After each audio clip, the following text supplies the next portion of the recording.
Ethically Speaking is a podcast of the Institute for Enterprise Ethics at the Daniels College of Business. Hello, this is Dan Sweeney, the director of the Institute for Enterprise Ethics. Big data is a big issue these days.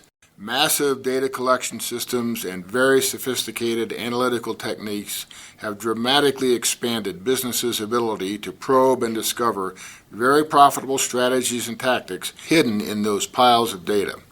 But are there any limits to the exploitation of this new treasure? Who actually owns this data?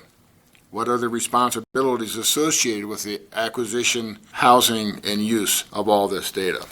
On September 10th, 2015, the Institute for Enterprise Ethics hosted an ethics and compliance roundtable discussion with 20 experienced senior executives to discuss these issues. The discussion was led by Emeritus Professor Paul Bauer, former chair of the Department of Business Information and Analytics at the Daniels College of Business. Paul was on the faculty at Daniels for 14 years, teaching courses in IT strategy, business analytics, statistics, and related subjects. Prior to joining the Daniels faculty, Paul had a robust business career with such organizations as Bell Labs, US West, 3Com, and the Colorado Software and Internet Association. Following the roundtable discussion, Professor Bauer joined me to review the key points of the meeting.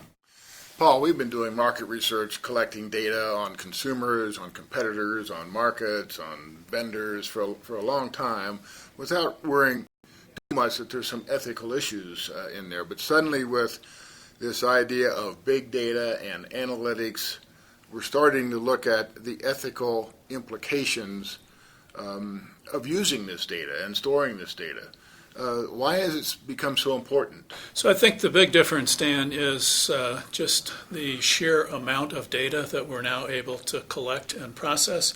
You know, when I stand up in front of the classroom, I pull out my iPhone and I tell the students that when I started out in the industry long time ago, a computer wouldn't fit in this classroom.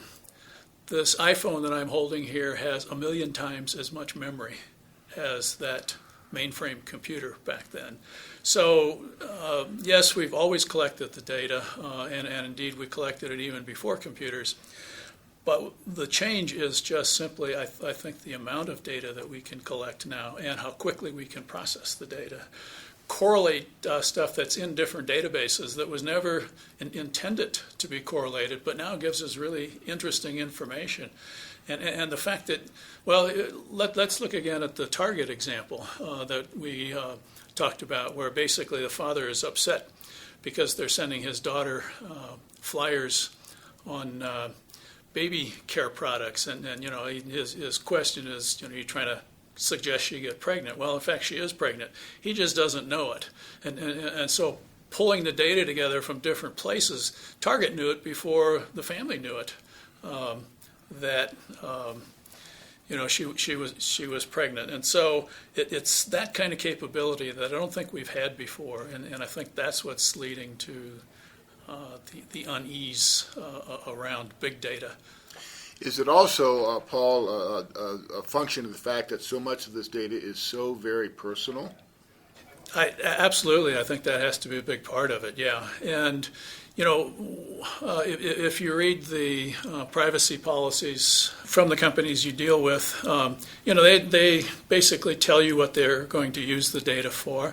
Most people don't read those. And oftentimes the company finds ways they can use the data beyond what they have told you they're going to do with it. And they don't think to go back and look at, oh, did we warn the customer that we're going to do this? Okay, no, because we just thought of this as a new way we can use the data. It seems to me a lot of this data is provided by consumers when they don't really see it as being a commercial thing. It may be healthcare data, it may be banking data, it may be personal identification data. Yeah, Amazon may be a good example. I mean, you know, when Amazon first started making recommendations for books, I thought, wow, this is really cool. Amazon knows me. Okay, well, they really don't. They just got a good set of algorithms and a big database, and people who bought what I just bought, you know, here's what else they bought. I might like that. Okay. Mm-hmm. And yeah, I'm sure somewhere along the line I gave them permission to do that. I don't recall ever doing that. But my initial reaction was positive anyway. I liked that they were doing it. Okay. During the discussion earlier, Paul, we covered a lot of topics under the general umbrella of ethics and big data and analytics. Can you identify maybe 2 or 3 really important issues that consumers ought to be concerned about, that maybe retailers ought to be concerned about, or anybody else who deals with or provides big data? Is it a matter of the security of the data? Is it confidentiality? Is it privacy? Is it the sale and use of the data? What are the 2 or 3 real big issues? So certainly the security of the data, I think, is probably one of the top issues, because we've seen that one pop up several times. Target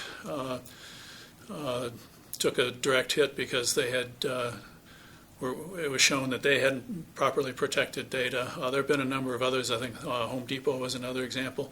So there have been examples that have been, and that makes it a big issue, not simply because of not securing the data, but because that can have a real impact on the company's ability to function, and in fact whether people are then going to trust them with the data.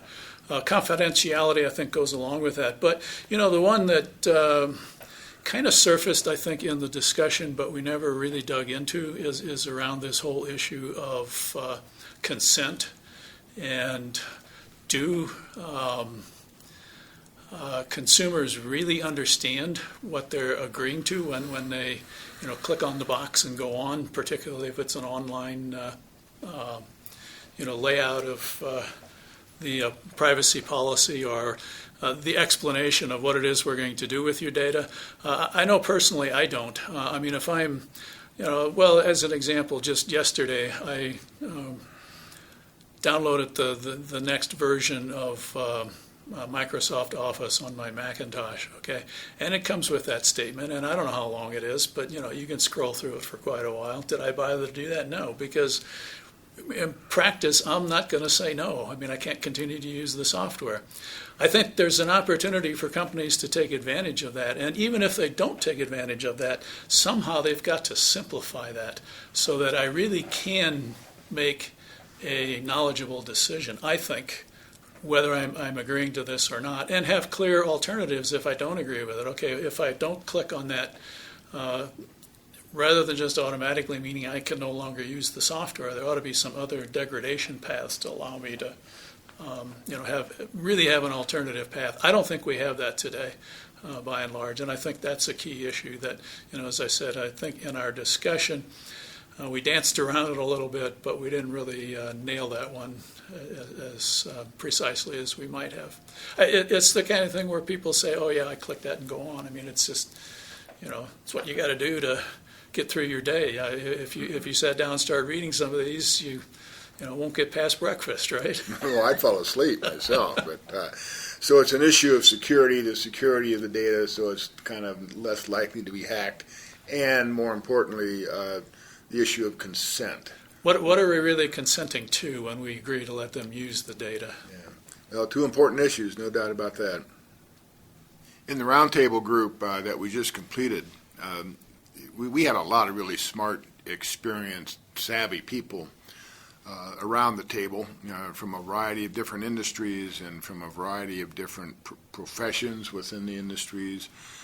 What, in your view, Paul, are 2 or 3 of the most significant insights that you saw come out of that conversation that can have the most impact on how we think about ethics and big data and analytics? So I think one of the key insights is that historically we have basically done the statistics and worked with the average, but of course no one is average, right? And so there was some discussion around what we're trying to do with data in the medical arena, for example. Instead of doing the broad generic drug tests and seeing how the average individual responds to those, we now actually have the capability of focusing this and tailoring it to individuals. And if maybe instead of a single population, you break it into 100 populations, and each one gets treated differently. Okay, because you now got enough information to know where those are slightly different, and so I think that gives us just a significant amount of opportunity.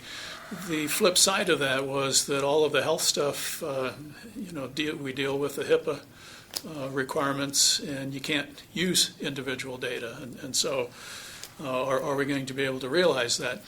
It came up in another context, which was similar, I guess, the fitness data. So if I buy all the people in my company a Fitbit and have them wear it, who owns that data? Can I, in fact, require them to wear it? Because now, you certainly have information on which you can base decisions around insurance, around promotions. I mean, all of those kinds of things. The fundamental idea behind it, I think, is good to help us all get to a better, place in terms of our health and fitness. But the opportunity for abusing that is just kind of mind-boggling. And so, how do we steer a path between those two? One of the things that struck me in the conversation was that there's no settled way in which companies and organizations are trying to deal with the issues of setting ethical standards in the use of data, probably because it's so new, and probably because regulation and legislation hasn't caught up, and probably because the technology is changing so fast. And it was interesting to me that there's no common pattern, and it's very decentralized in organizations. Yeah, and I think certainly for all the reasons you mentioned, but particularly the technology. I mean, I can't even keep up with the technology. And so I can understand where someone who's, a CEO of a major corporation, that's got to look daunting to them, just, trying to understand what is this stuff really all about. It's a big challenge. Yeah. Well, it was a good conversation, and thank you for taking the time to summarize it for the people listening to this interview. Thanks, Paul. Ethically Speaking is a podcast of the Institute for Enterprise Ethics at the Daniels College of Business.